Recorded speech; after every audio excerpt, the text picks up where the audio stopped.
Battle 21, Mario Paint versus Wacky Worlds. Everybody loves Mario Paint. But what about Wacky Worlds? For all of those who are awesome enough to remember, Sonic had his very own painter/entertainment creative studio game back in the 90s, too. It wasn't just Mario. Mario Paint is a super fun game and lets you create your own music tracks and your own art.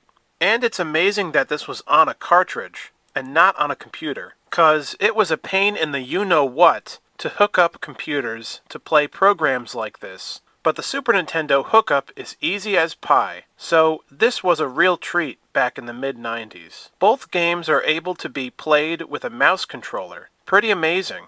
Now let's discuss Sonic's Wacky Worlds. I always considered this another Sonic game, but for some reason, it never gets mentioned with the other Sonic classics for the Genesis. You are actually able to play as Sonic in the game, flying around in a UFO.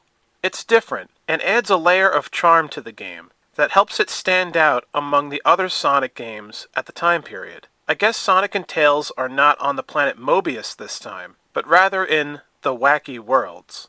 Sonic's game does offer the same things as Mario Paint, but sadly, does them less well. You can't really make your own tunes, at least not in the same way in Mario Paint.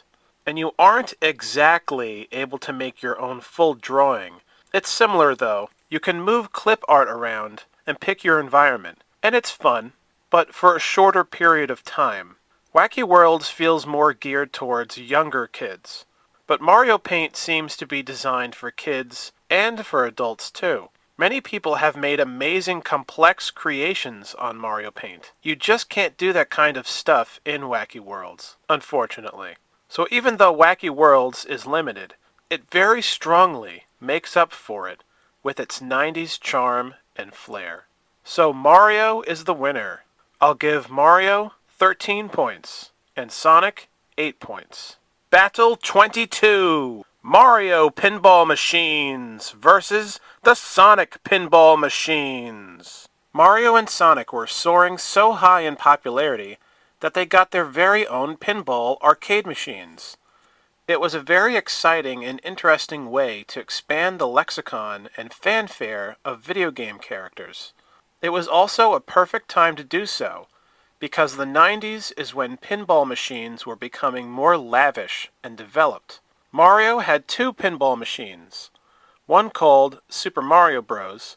And the other called Mushroom World.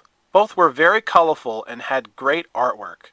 These machines are very rare to come by, so it's a real treat to see them. I think Mushroom World is a little better because it has a more unique design on the board. It also has a really cool presentation of the Koopa Kids.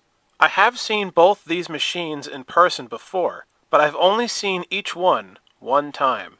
I saw the original Super Mario Bros. Pinball machine at a vintage pinball arcade, and I saw Mushroom World at a retro game convention way back in 2008. So both are pretty great, and have amazing colorful artwork of the Mario world and lore. Now on to Sonic's pinball machine. It also came out in the 1990s, and was simply called Sonic the Hedgehog. It was more simple in its gameplay, and seemed more in line with something you'd see at a carnival, or at a outdoors arcade during the summertime. I have a very old memory where I was at one of those things, where there was tons of old arcade machines. It was in the 2000s. And then, there it was. A Sonic pinball machine of sorts. I was shocked. I never knew this thing existed. No one ever talks about it. And technically, it is a Sonic game. And it's the most forgotten and most ignored Sonic game in existence. It's very cool and charming, but it just lacks the kind of extra detail and extra gameplay that the Mario ones have. One pretty neat detail to it is that Sonic has blue arms on the artwork. That's extremely rare and very cool to see. Although, it's a shame we never got a better Sonic pinball machine. But we'll always have Sonic Spinball and Sonic Pinball Party for the Game Boy Advance to enjoy.